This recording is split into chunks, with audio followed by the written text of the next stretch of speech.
buenas tardes, el día de hoy yo voy a realizar un video sobre los derechos humanos dentro de la ética.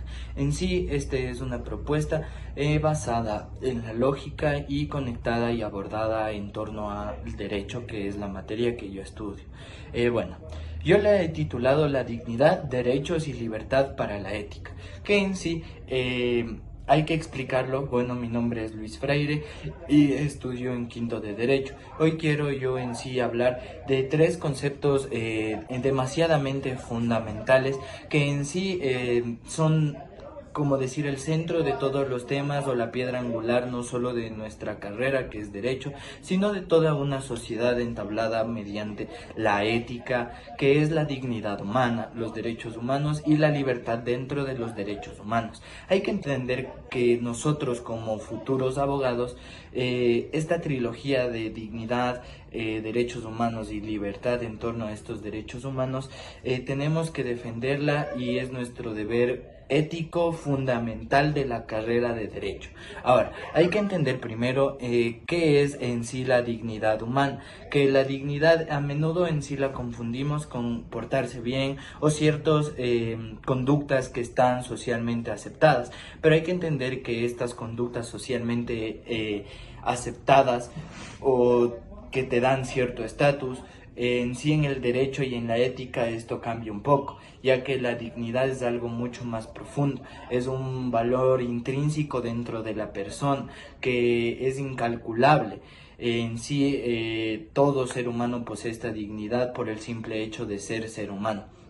No es algo que ganamos por nuestras acciones como tal, sino ni que algo dependa de esa para que nos dé dignidad, sino que con nuestra nacionalidad, riqueza o creencias tenemos dignidad. Es parte del ser humano la dignidad que surge aquí. Aquí en sí me surge una pregunta muy clave, se podría decir, y es: ¿cuándo adquirimos dignidad? ¿Y se puede perder esta dignidad?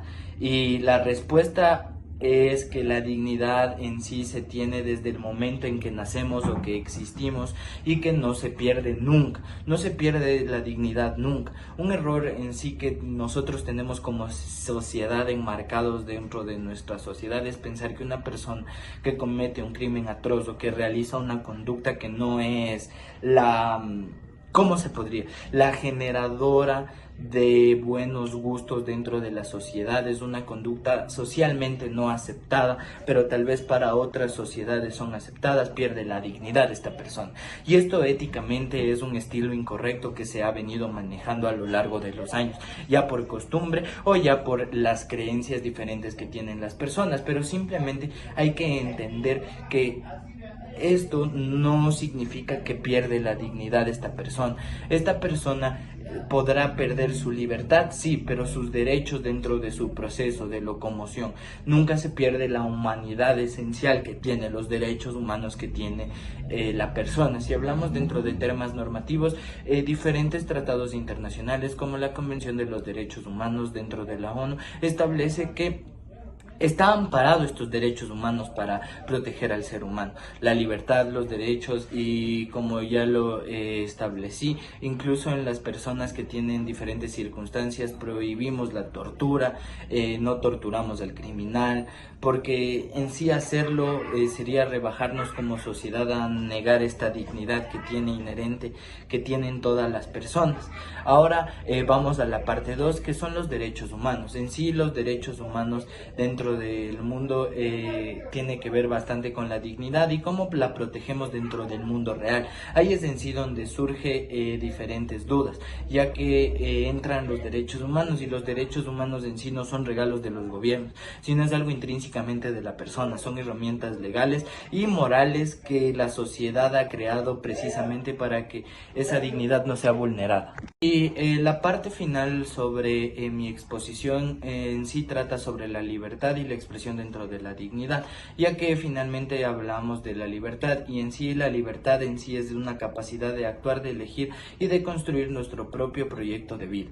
Es quizás una manifestación más visible de nuestra dignidad como tal, y en sí señalan muchos filósofos, y como reconoce nuestra propia normativa ecuatoriana, somos el resultado que nuestras decisiones propias nuestra autonomía para decidir quiénes queremos ser es lo que nos define. Pero en sí esta es la libertad absoluta y no, esta no es la libertad absoluta, que aquí es donde el derecho impone un balance ético, en donde la libertad empieza donde termina la libertad de la otra persona y la dignidad de la otra persona. No se puede utilizar mi libertad de expresión para incitar al otro, porque eso vulnera en sí la dignidad de otros grupos sociales. Hay que entender que hay que respetar los derechos de los demás para que respeten el nuestro. Muchas gracias.